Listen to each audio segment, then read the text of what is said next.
Yoseph Haddad, it's great to be with you, sir. Klaas as well. And so we're going to have this conversation in two parts, but I want to start with Yoseph, you.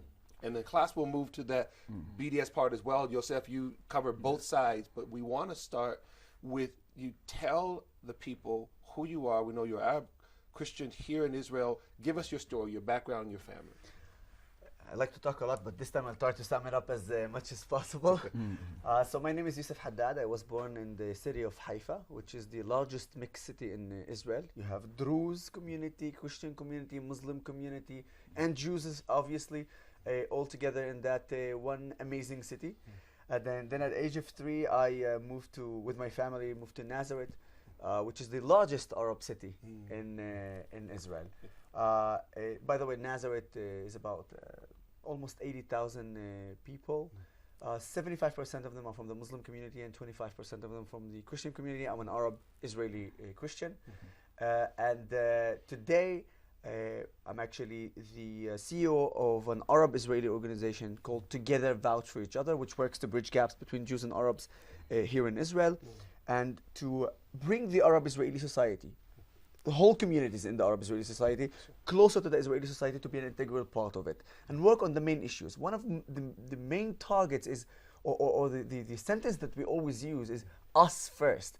And by saying us first, it's the Arabs who live in Israel. We want to take care of Nazareth, which is in the north of Israel, Beersheba and Rahat, which is in the south of Israel, Lud, a mixed city in the center of Israel. So we want to take care of those cities and those towns, and not Ramallah and Jenin and Gaza. Us first. And as well, we combat anti-Semitism and racism inside and outside of Israel. I'm a journalist at I-24 News and a lecturer, and basically been doing that for the last 5 years. You served in the IDF. Correct. Of course, as an Israeli Arab. I volunteered. And you volunteered and you were commander. Tell us about your experiences. I know there's so many of them and everything. I've heard some of your story, fascinating.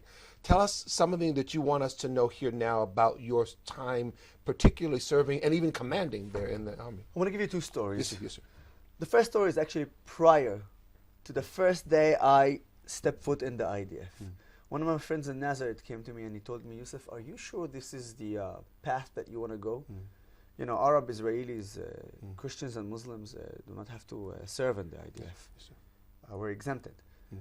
But I decided to volunteer. And I decided to volunteer because of because the name is IDF. It's Israel Defense Forces. It's not the JDF. It's not the Jewish Defense Forces. Right. And when the IDF defends Israel and attack the terrorists, defends the whole citizens of Israel, not just the Jews.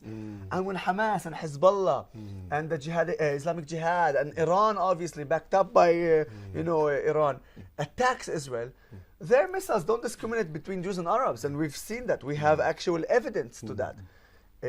And when I decided to volunteer to the army, so as I said, my friend came to ask me, and he told me, Yusuf, are you sure? I said, yes, 100%. On the 4th of October 2003, just a month and a half before my scheduled beginning of my service, my decision to join the army became 1,000,000%. But unfortunately, it happened because of a terrible event that happened in Israel. On the 4th of October 2003, a Palestinian female suicide bomber entered the Maxim restaurant in Haifa, a restaurant that's co-owned by Arabs and Jews. And she blew up that restaurant, killing 21 Israeli civilians, Jews and Arabs, injuring over 50 Jews and Arabs. You know what? 4 days before that, my parents were in that restaurant. Wow. Like, I know it's 4 days, but imagine if the suicide bomber would have come 4 days earlier, or my parents would have gone 4 days later. Yes, sir. I would have stayed without parents because of this act of terrorism. And I knew that moment, that if I was 100% sure, it became 1,000,000% because I knew that I'm going to defend my country and I'm going to defend my society. And my society is the Israeli society, Arabs and Jews. That's the first story. The second story is talking about the Golani Brigade, which, by the way, within a year I become a commander. And I know there's a lot of people speaking about Israel, the apartheid myth, the apartheid. It is a myth, because who can say that I, as an Arab, was a commander over Jewish soldiers, and I commanded them and they had to obey me, Because otherwise I can throw them in jail. Right. But I can tell you this, I didn't even have to threaten or something. They respected me more than anything else because you know why? Because I volunteered to be there. They had to be there. So they looked at it in a way of like, wow, we respect that guy. Wow. And so definitely they saw me as a role model, as a leader, as a commander, and they followed my commands. But the story that I actually wanted to talk about is the Second Lebanon War. And what year again? This is 2006, which was 2 months before my scheduled release. Okay. Wow. I was in Gaza, trying to find the soldier Gilad Shalit who was kidnapped by Hamas. Unfortunately, it wasn't very successful. But at the same time, Hezbollah kidnapped 3 of our soldiers from the reserves on duty soldiers. I served in the Golani Brigade, and our specialty is the north of Israel. So immediately they took us out of Gaza and told us, go to the north of Israel, to Lebanon, and you're going to be the first force to actually enter Lebanon by foot. On the way from the south to the north, I was in the bus, and then the rumors started to go in Nazareth, Yosef is entering Lebanon. One of my friends called me and said, Yosef, is the rumor right? Are you going to Lebanon? I said, yes, I'm on my way. A few hours, I'll be at the border.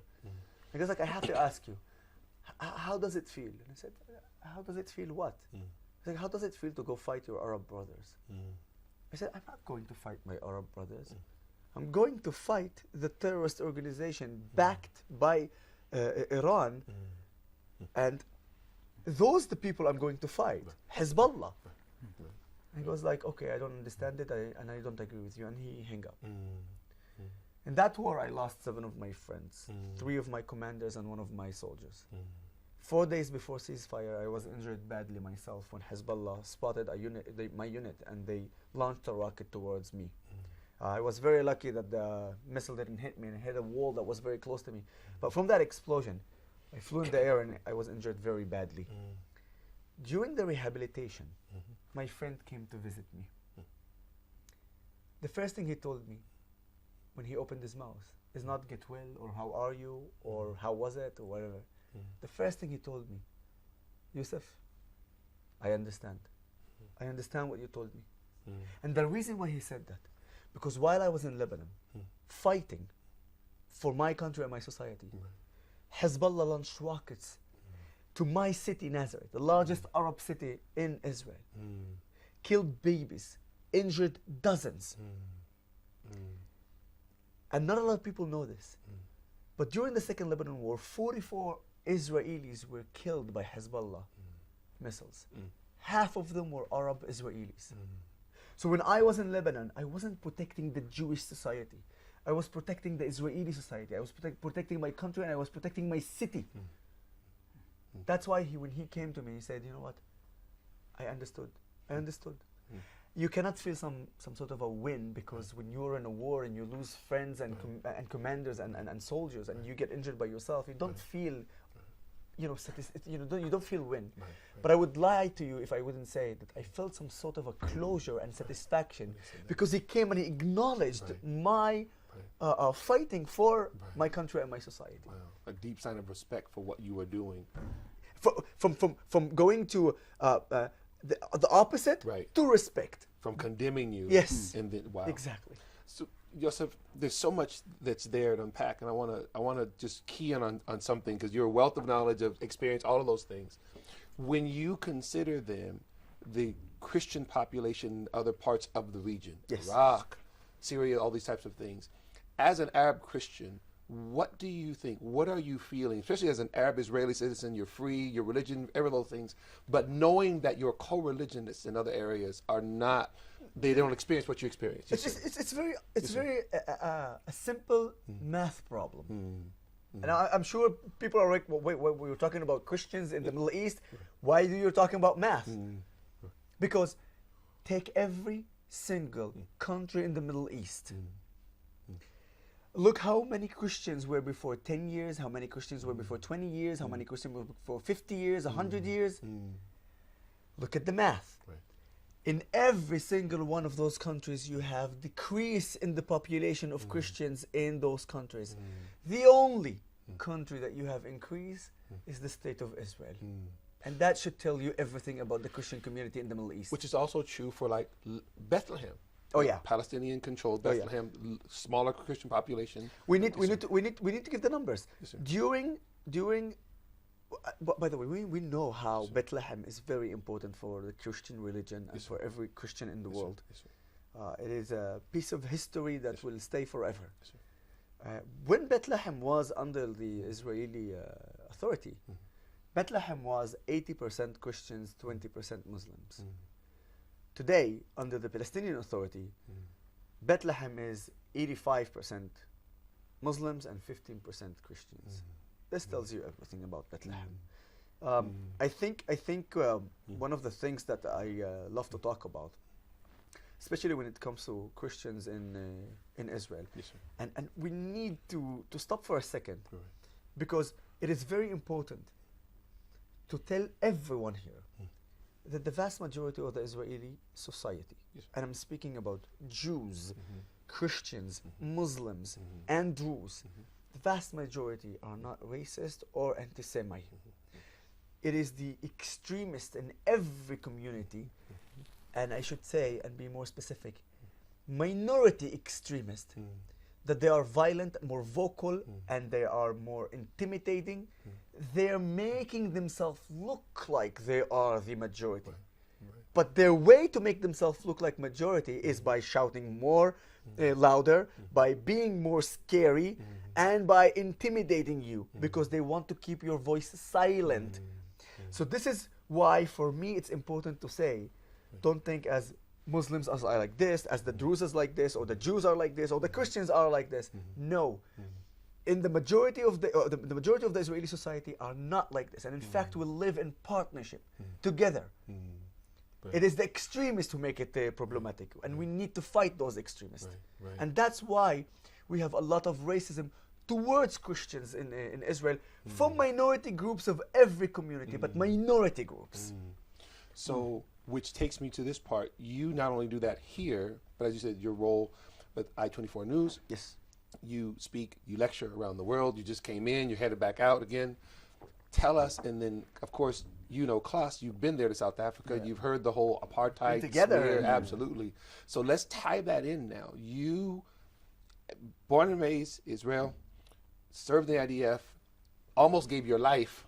You have friends and close friends who did give their lives defending Israel. Even told your story about your Arab friend who at first shunned you, but then embraced the fact that you were doing something so heroic. And now you're on campuses and places around, and sometimes parliaments, and you're speaking. And you're running into this whole apartheid libel. Tell us something that you want us to know as you're doing what you're doing. First of all, we see some of the passion, but go further. Why? Joseph could live comfortably, he run his businesses, do his thing, but he's putting himself out there, and they're attacking you and all those types of things. Why would you do that? I want to tell you before even why I do that. Yes, sir. I want to give you an example of the way of those extremists, the minority extremists, use personal identity or religion against me because they don't have anything to sell beside that. You know, it's very amazing to see how some of those extremists say, if I was a pro-Palestinian, they would have made sure to say that this person is an Arab Christian. But if I was pro-Israeli, they would make sure as much as possible to eliminate, to vanish the fact that I am an Arab, and they would focus on the fact that I am an Israeli or I'm just Christian. This just shows you how they are afraid of my own identity. Only my own identity scares them. Now when I open my mouth, this is even a whole different story, because if I open my mouth, I usually do two things. Say the truth and back it up with facts. That's the two things that I like to do. And when you cannot face the truth, and when you don't want to hear the truth, it means you cannot handle the truth. And if you can't handle the truth, what do? You do a personal attacks, you shout, you curse, and you get violent. And now why? Why do I do that? And with what facts, or what is my weapon? As I said, you know, the facts, the weapon of facts. You know, people saying Israel is an apartheid state. Israel is an apartheid. I live in Israel. I know what it is to be an Arab who live in Israel. You know, it's funny because if you think about it, one of the largest human rights organization called Amnesty International categorized Israel as an apartheid state from the river to the sea. Now, leave the fact that also Gaza and the West Bank are not under apartheid regime. But they also took the 2 million Arab who live in Israel and have an Israeli passport and have full rights and categorized them as Palestinians and as living under apartheid regime. Now, any South African, if you ask him what is apartheid, the first thing that will pop up in mind is the separation, the segregation. The fact that you have a line for black people, a line for white people. The fact is that white person is controlling a black person. The fact that is that black person cannot be successful, doesn't have the opportunities to be successful in South Africa, cannot be a judge, cannot be someone who are commanding white people. And more, you have a different health system, you have a different justice system, transportation system. When I meet people who tells me that and say, listen to me, I'll tell you what my life in Israel, then you decide if it's apartheid or not. I said, okay, go ahead. I said, I woke up in the morning and I took the bus. My bus driver was a Jew. And in the bus, there was Jews and Arabs. Sometimes I go to the bus and my bus driver is an Arab. And there's an Arabs and Jews in the bus. So we know that in the transportation system, there's no segregation. But let's talk about the health system. It actually is the best place to describe the cooperation and the partnership between Jews and Arabs in the land of Israel. Because if you go to any hospital today, you would see an Arab doctor treating a Jewish patient. You would see a Jewish doctor treating an Arab patient. You would see families of Jews and Arabs being in the same room together. Now, don't get from my words that there isn't racism or anti-Semitism. Obviously, there are some families that they don't want to be in the same room with Arabs, and some Arabs would want to be with the Jews. But this is not the norma. This is not the majority. People would like to take those stories, the extremist stories, and make them it looks like, because they want to make sure that you have this image about Israel as being apartheid. You know, my sister had a baby, and she was in the same room with a Jewish family. Do you know how much the Jewish family was happy that we are there? Because they know that in half an hour we are bringing the knafi and the baklawa. Celebrate it. You understand? Take the justice system. Now, tell me please, class, also tell me. Can in apartheid South Africa, can you say this sentence like I say in Israel? Salim Jubran, a former Supreme Court judge, sent to prison a Jewish prime minister and a Jewish president for committing crimes. An Arab sent a Jewish prime minister and a president. I mean, do you? You have many judges in different levels. More aspects of life. Football. The captain of the football Israeli team is a Muslim. Hala Mahli is the karate champion of Israel. Hanin Nasser is an athlete. She's a champion. I can give you names. Oh, Arab Israelis serving in the highest position as diplomats. You have the right to vote. You have the right to get elected. You have members within the Israeli parliament. Some of them are anti-Israeli, but they have the right to be elected, and they are doing it within the walls of the most democratic place in Israel, the Knesset. You can protest. You can protest against the government. This is not apartheid. And when I come and speak about this in front of people, whether it's in South Africa, in the United States, or whatever we want, and I just give them this fact, I stop and I say one thing. Now you tell me, is this look like a system of apartheid? Not even a single person would say yes, because if they say yes, they're either lying or they are just imbeciles. And that's hence the personal attacks. Of course. Klaas, you've appeared before with Yoseph. Of course, you've been defending this. You've spoken as well. As a black South African, and you hear that apartheid, tell us both as, again, Yoseph, Arab Christian, he defends against it. You, from the perspective of South Africa, what does that mean for you when you're having to defend and come against the lie that Israel's an apartheid state? Obviously, I take it as an offense. It's actually an insult to our history as South Africans, because message is getting lost, meaning that they just looking at our history as South Africans and decide to pick it and say, we're going to take this history of South Africa and we're going to use it the way we want to use it. Then they're going to come to a democratic country like Israel and label it apartheid. So that's why what we do normally, especially outside South Africa, what I do is to educate people about what apartheid was. Because I feel like if people get educated on what apartheid was, then they'll get to understand that apartheid was actually a system of laws. And that system of laws was sort of architectured to sort of discriminate and segregate based on color and based on a number of things. So when you come to Israel, you don't find those kind of things because obviously, as Yusuf has said, you wouldn't find a black judge in South Africa. You wouldn't even find any black leader having powers over a white person.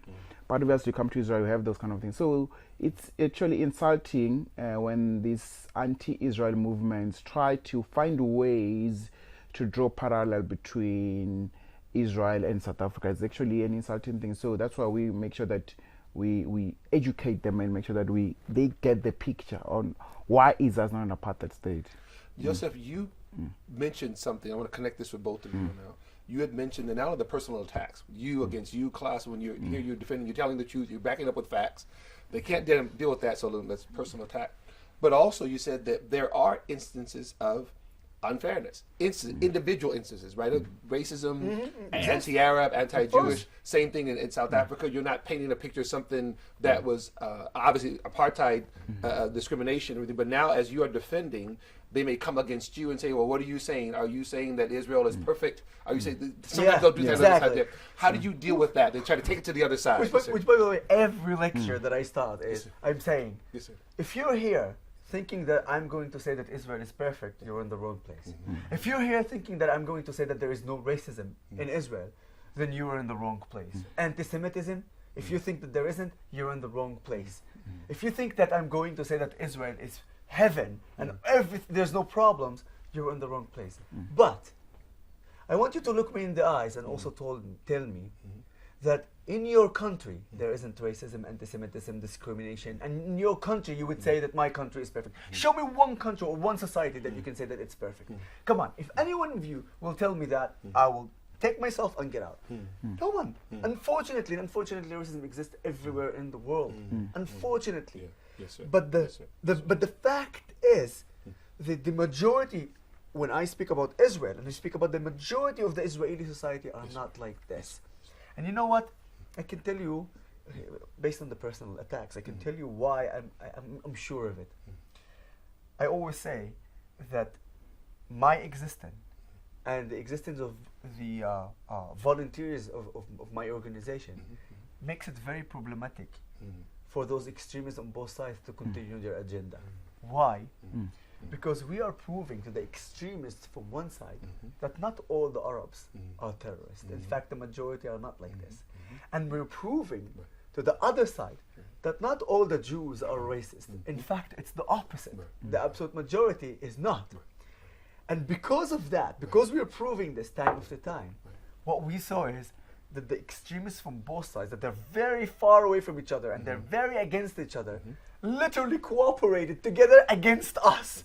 That moment I understood that they're scared, they're afraid, and they don't want to hear us, and they want to make sure that we're silent.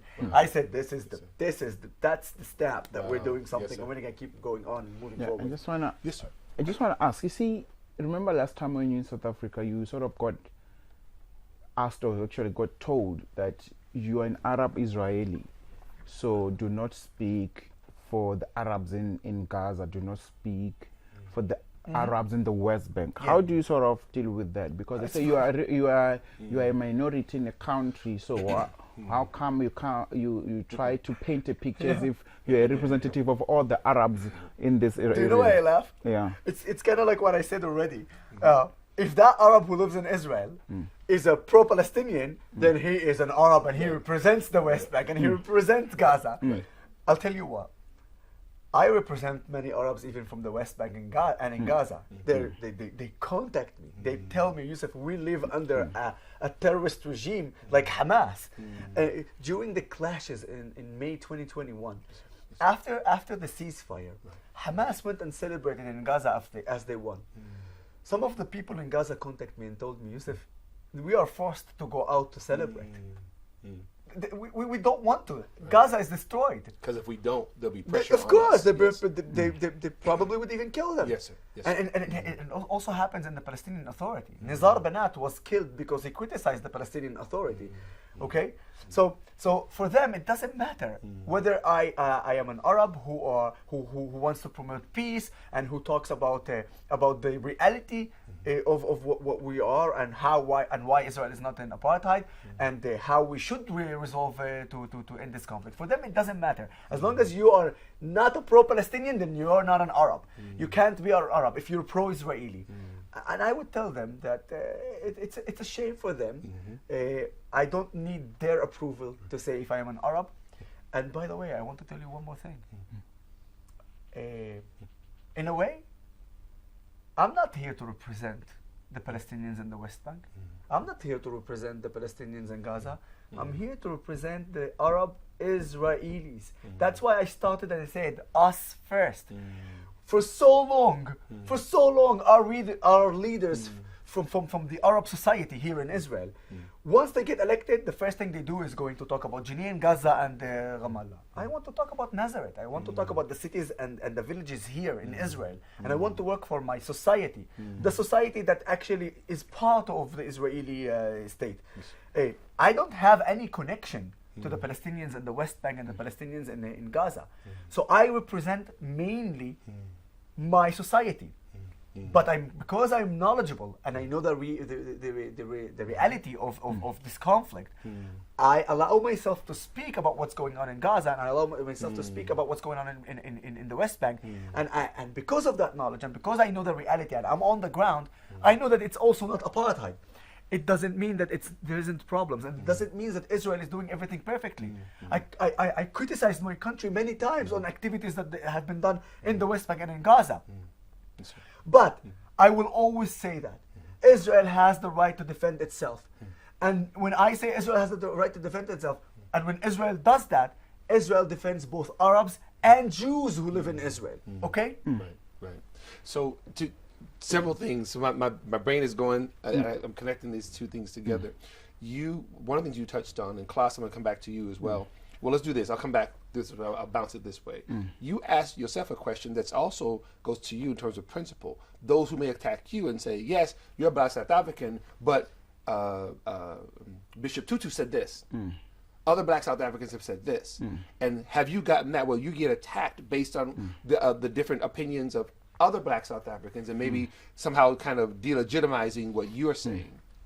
Yeah, look, people always find things that were said by maybe other leaders, and I always say that we also have other leaders like Kenneth Mesher, who also fought against apartheid, and we have other leaders like Buthelezi, who came to this land and claimed that it wasn't apartheid. Even Mandela said we need to recognize the state of Israel as a Jewish state.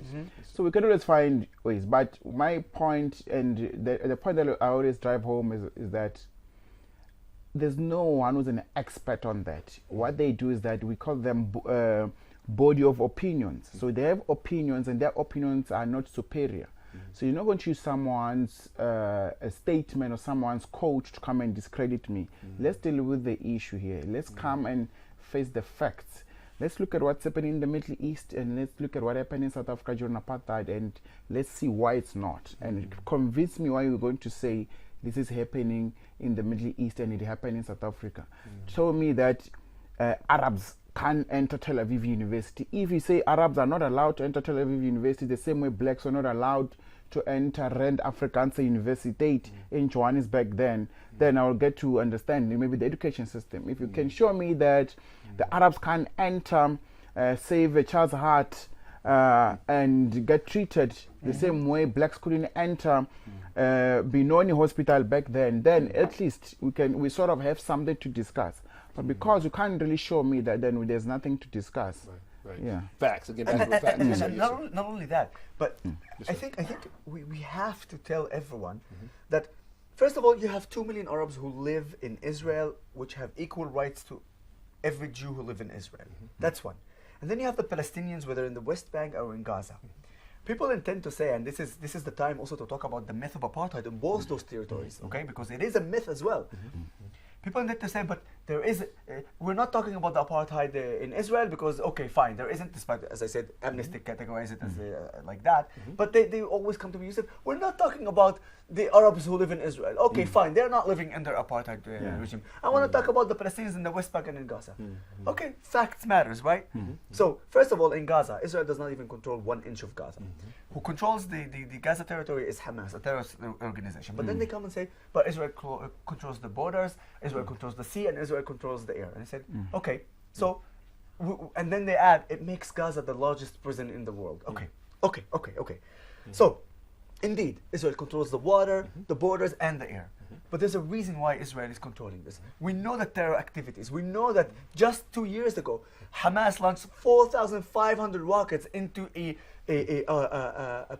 populated area of innocent people, Arabs and Jews. And in fact, we know that they killed Arabs and Jews as well. So the obvious assumption is that if Hamas is not engaging terrorism, Israel wouldn't have a problem with any of these issues. But people forget something. Yes, Israel controls borders with Gaza, but there's another country that controls the border with Gaza, and it's Egypt. And Egypt closed the border as well because of terror activity.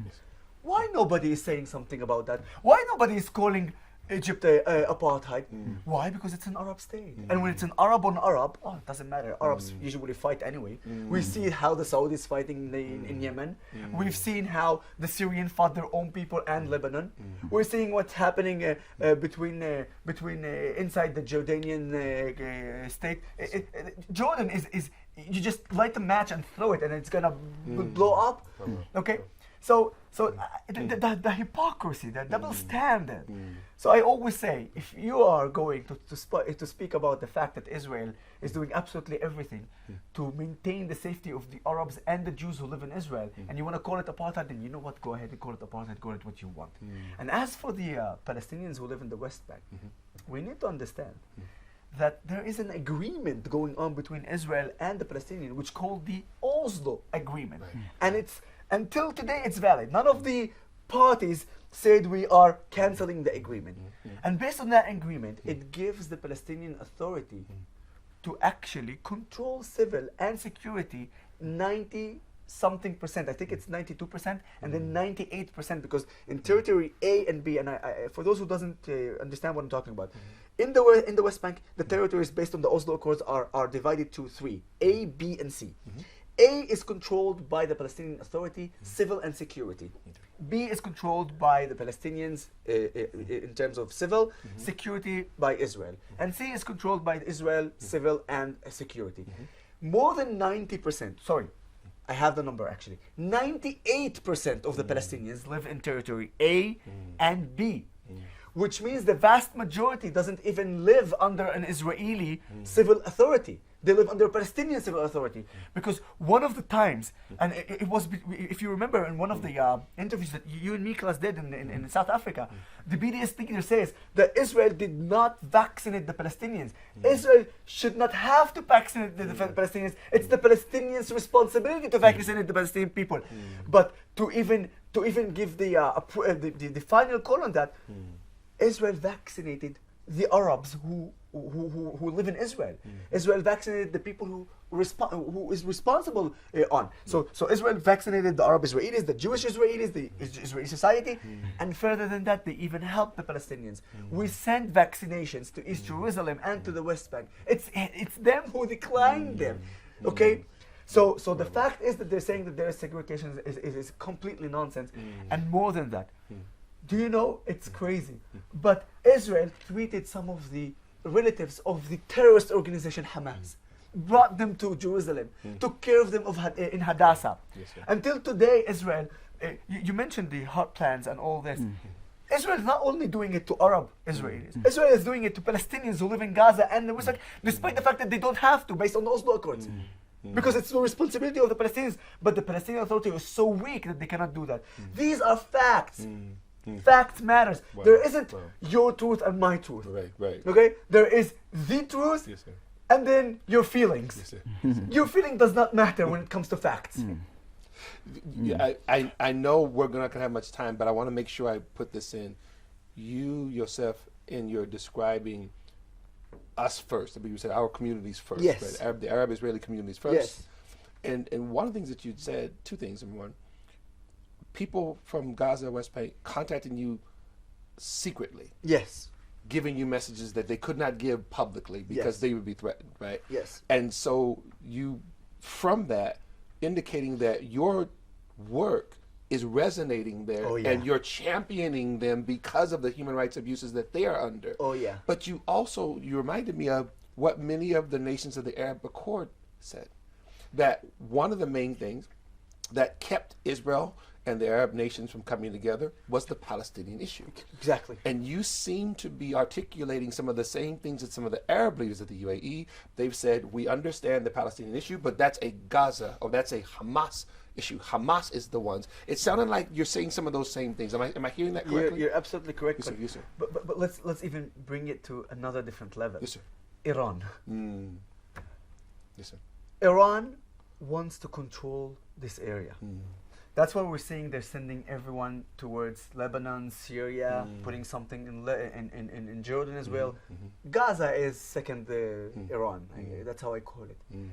And the reason is because Iran, since the revolution, their idea is very simple: the destruction of Israel. A few days ago, they published a video, a photo of their new missiles, and they're written on them in Hebrew, "Death to Israel." Okay. And Iran is implementing this in the area here, close to us. They are terrorists. They don't want peace.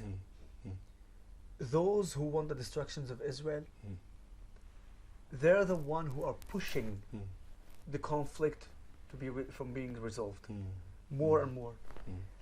And that's why the Arab nations, who are also worried about Iran, because Iran is not, so Iran is targeting Israel right now, but Iran is not going to stop. Iran is not going to stop.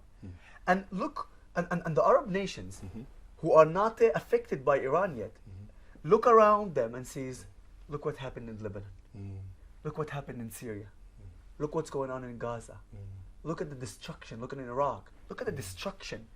And Iran is behind that. Iran is the one, is the country, is the regime that's responsible for that. So if they don't do anything soon, those Arab countries like the UAE, Bahrain, and the rest of them, they will join them, and they will become like them, destroyed, completely destroyed. And because of that, they found that Israel and the rest of those countries are being now allied because they want to stop Iran. And you know what? I'm fine by it. Even Sudan, there's been a new announcement about Sudan with a new peace treaty. Oh yeah, of course. And inshallah, inshallah, Saudi Arabia as well. This is something that we're working on. Of course. Klaas, when we resume, I want to touch on that as well, because Iran has terror cells throughout Africa. Yeah. Right? We have Nigerian friends, Kenyan friends, and they're saying the same thing. What Yosef is describing the Arab communities here is happening in Africa. The same and the same actor, Iran, is the one who's backing these things in terms of money, in terms of influence and everything. And even on the colleges, those groups, some of those groups who support Hezbollah on the college campuses with the flags and everything like this. So we want to see that. So I want to, when we get the opportunity, because I know I have to wrap it up here in a moment for Yosef, because he's going to have to go, but you and I are going to continue on. But that's one of the things we're going to talk about: Iran's influence in Africa, and also its desire to keep Africa from being close with Israel. The same issues that are there and everything. So so be thinking about that for me. So Yosef, last thing for now. And again, hopefully we get to talk some more again. Of course. As a matter of fact, I think we'll be back in Israel, our group, maybe in March, so maybe we can connect then and everything. We'd love to get some conversation. Anytime. Maybe we can have the conversation in Nazareth as well, or Haifa, or whichever. I'll tell you what. Yes, sir. I'll tell you what. We're going to do it in Nazareth. Okay. Okay? Yes, sir. And you're going to be more than welcome to come, and you're going to have the most amazing time. So let's call it Nazareth. Yes. Okay? We have a date. We have the date. We have it on there. I'm looking forward to it. Yosef, first of all, thank you for all that you are doing. Thank you. You are doing it obviously for your community. You're doing it for Israel and for the issue of justice, right? You represent, you in class when you speak, and you're speaking truth and you're backing up with facts. You are encouraging other people to do the same thing. So I want to thank you, first of all, and then secondly, ask, so what you're on social media, I-24 News and everything. What is it that people can do to continue to further your work? As you're putting out there, what are you wanting them to get from what you are saying and what you are doing? I want to split this answer to two, because I wanna also talk about the people who live in Israel and the people who live outside of Israel. Okay. To the people inside Israel, obviously, they see me as well on the social media or in the news, but we are doing much more than that. We have an amazing organization that does projects that nobody thought that it's possible from an Arab organization. On one hand, we go outside and we defend Israel, and we say exactly like the spirit of what I told you right now, which is saying the truth, back it up with facts, and when there is a legitimate criticism towards our country, we're not running away from it. We're actually acknowledging it and trying to find solution for it. Because again, we're not saying that Israel is perfect, but look at this powerful panel, for instance. When you have in front of you men and women from the Muslim community, from the Druze community, from the Christian community, and we are facing anti-Israelis, they stand no chance. They stand no chance. We are the Israeli society. We know the reality. So you face no chance. So we do projects on the ground, not just on social media. We do projects inside Israel where we meet Jews and Arabs together. Just a few weeks ago, we came back from Abu Dhabi, doing the first ever ceremony in Arabic for the memory or the Memorial Day of the Holocaust International Day. We did something amazing. An Emirati singer sang the Israeli national anthem, and an Israeli singer sang the Emirati national anthem. It was just amazing. So we do, and in few months we're going to go to Auschwitz. 50 Arab Israelis going to go to Auschwitz to learn more about what happened in the Holocaust and what happened in that death camp. So we're doing much more to fight anti-Semitism and to combat racism. And this is the way, by the way. When you fight anti-Semitism, you fight racism. When you fight racism, you fight anti-Semitism. That's how we do it. So we're doing this on the ground. So I always say to the Israelis here, whether they're Arabs or Jews, we need your support. We need you to be less skeptical, because we're doing this job, and definitely be with more patient, because this process is not going to happen in 1 year or 2 years. We're building something, we're doing something. So be patient, don't be skeptical, and support this. The same thing I would say to the people outside of Israel. And they can support our work, they can follow our work, and they should be patient and not skeptical, because when you're like this, it weakens us, because it gives a ticket to our people, the people who opposes us, and say, look, even them, they don't believe in you. Even them, they don't believe that it's possible. That's their way to sort of like look like they're beating us. But you know what? It's so fascinating to see the support that we're getting inside Israel as an Arab organization, from the Jews and from the Arab society. And it's so fascinating to see the support that we're getting outside of Israel, despite the extremism and the hatred that there is from the anti-Israelis and the pro-Palestinian organization. So support us. Yes, sir. And this is the best way that we can continue forward. Absolutely, absolutely. Yoseph and Klaas, thank you so much for this. We're going to continue on. I'm taking up on that. We're going to get the calendar date, come up there, and have 100%. A great time there in Nazareth and everything. But thank you for everything that you're doing. I want to emphasize that as well. Those who are watching, and when Yoseph was saying, be patient. You have these movements are built, and they're built on the ground. And so sometimes people want to see something overnight. These things have to be built, and substantively, as it's built, it takes time, and it takes your well wishes as well. So thank you so much. Thank you, gentlemen, for coming on.